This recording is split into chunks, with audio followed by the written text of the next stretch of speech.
All right, welcome everybody. Jermaine Galloway at Tall Cop Says Stop. Let's talk some vaping now. I have a lot of things I want to show you. I want to kind of highlight where we were, where we are, and where we're headed. So identification, but also with trends too. So there's a lot of movement. To give you an example, I'm gonna start with this one. When I first started doing vaping trainings, probably 8 to 10 years ago, this was one of the main things that I showed, one of the main pins. I hardly see this pin anymore, especially with youth.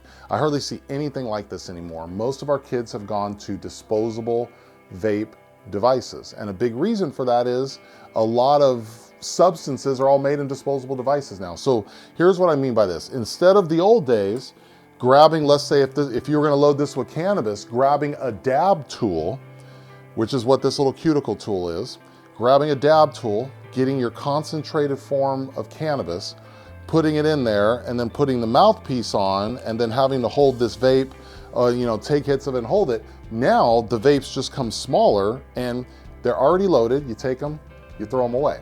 Okay, but there is a rule of thumb with some of these vapes here. Let me see here. This is a good one right here to show. Most of them, if they're like this, you press them 5 times to turn them on, 5 times to turn them off. You see that one blink? So I just turned it off, 1, 2, 3, 4, 5. Then you see it blink again, I just turned it on. That's pretty universal. The disposables, you can actually, they're called auto draws. They turn on when you take a hit. So if you go, they turn on, take your lips off it, they shut off. These other ones, it's 5 and 5. That's how you turn them on and turn them off, okay? So first, let's talk about 510s, almost like an area code, 510. 510 threads are universal threading size for vapes or vape cartridges. So this is a 510 battery. This is a 510 cartridge.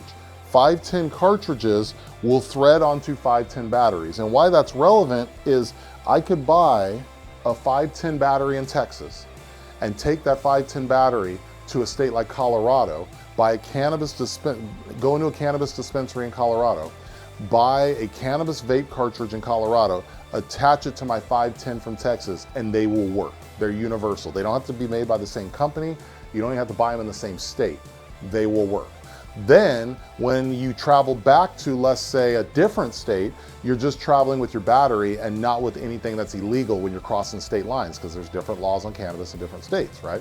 So 510s are very popular. You can find these at smoke shops, shopping malls, vape shops, online, and even gas stations. Some will label them as 510s, most do not, okay? I've even had it where it says 510 CBD. Well, there's no way your battery can talk to you to say, hey, I only work for CBD, man. I don't work for this other stuff. So a 510 is a 510. It'll basically run whatever's in that cartridge. Now, with that, let's highlight a couple of our disposable devices first. These are some early days of disposables where they're small, they're sleek, they're still really small now, but one of the differences I see now is they have a lot more hits. The early days of disposables were about 300 puffs. That's one puff, okay? I didn't hit the vape, it was near my mouth, but I didn't hit it, promise. All right, so about 300 puffs, where now disposables are up to 40,000. At the time of this recording, which will be outdated in a month, because they're gonna surpass that, but they're up to 40,000 puffs. So depending on when you watch this, from when I'm recording at the end of 2024, and when you actually watch this video, we're gonna be at 50,000, 60,000, 70,000 hits in these vape devices.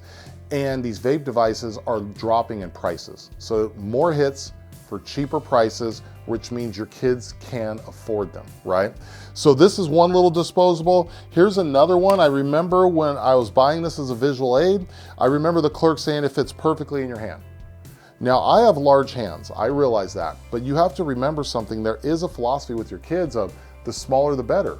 It's easier to hide. Hopefully you watched my video on stash compartments and you'll see some of the stashes I showed you and where you could hide stuff like this. So even in a young lady's hand who's maybe 14 years old with smaller hands could hide this easily in their hand. And some of the motions that you'll notice, parents, one thing to really always pay attention to is just that relaxing motion of sitting here and then hand just going to the mouth, resting for a second and coming down. You'll actually in some cases notice your kids doing it when they don't have a vape in their hand. It becomes such kind of second knowledge for them to make this motion to their mouth that you might be sitting at the dinner table or sitting in the living room and your child is thinking about it, but obviously you're there, so they're not vaping, and you'll see them make the motion up to their mouth and actually come back down. And you're like, wait, that was kind of weird, right? So pay attention to that. A couple of other things that I want to show you as we talk about this whole gamut of vapes.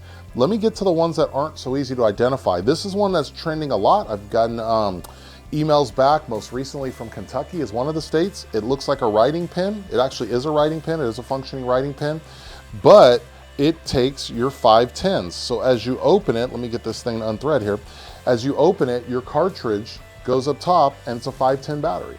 This is why I taught you 510s at the very beginning. And this one, the way you turn it on is the shirt clip actually hits that little button on the side, and when you hit it 5 times, there you go. Okay, so it's pretty universal. That click the button 5 times deal is pretty universal, and you take your hits from the top of this. One thing that I didn't mention on 510s that I should mention is this.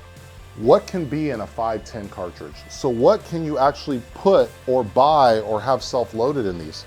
It can be nicotine, it can be cannabis, it can be CBD, which is a form of cannabis. It can be Delta 8. If you haven't learned about Delta 8, Delta 8 is a form of cannabis that's a synthetic. It's being synthesized, being made in labs. So it can be Delta 8 products. It can be just flavoring. It can just be liquid. There's all different things that come in your 510 carts or cartridges, okay? So keep this in mind, because when you talk about these cartridges, it could really be anything. So now one of my favorites to show, I was looking for this and I finally found it in Oklahoma. One of my favorites to show is the key fob. It is the weight of a key fob. It looks like a key fob. It's the size of a key fob. There you press it, you press your 5 times again, you see it turning on and off. But your 510 cart goes in there, the key fob then snaps back right here, and you're taking hits from the mouthpiece of it. This one really just hit the market this year. I was looking for it, I heard about it, and I finally found it in a store in Oklahoma here recently. I found it in stores in a few of your states.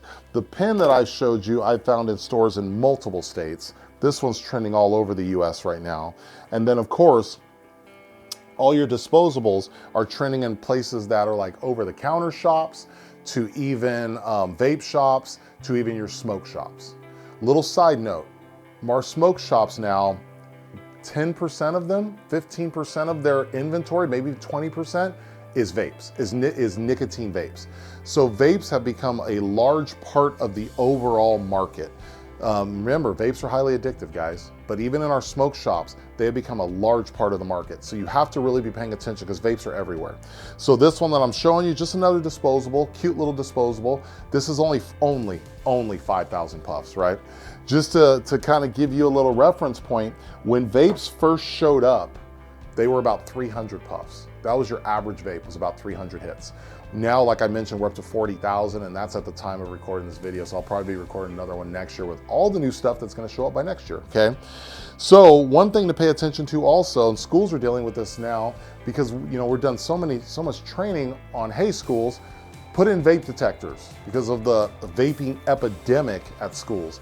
Hey schools, educate your teachers. Well, now our kids have caught on to that, and our kids are moving to things like these Zen packs and other little packs. Let me get this one open. So this is just a brand, okay? All right, come on, open up. So as I twist here, you can tell I haven't opened this much. All right, we'll have to edit some of that. So let me see here. Okay, so here, let me go back to that. Okay, so I'll pick this up. So some of our kids have moved from vapes to another product that are called the pouches, the nicotine pouches. These little nicotine pouches that you see a bunch of the pouches, they carry a very strong odor to them, but they go between your teeth and your lip, all right? So the pouches have made it to where vape detectors in schools are kind of useless. I shouldn't say completely, but are useless if you've gone to the pouch, because it's not emitting anything. So yes, we still have kids vaping, so the vape detectors aren't completely useless, I'm not saying that. But for your kids who've evolved over to the pouch, which many of them have, they're not going to be detected in a vape. They could be talking to you, mom and dad, at the dinner table. You would not notice. Yes, they can be eating something with this in their mouth. You wouldn't notice. So many of these pouches contain nicotine salts which is a salt synthetic form of nicotine.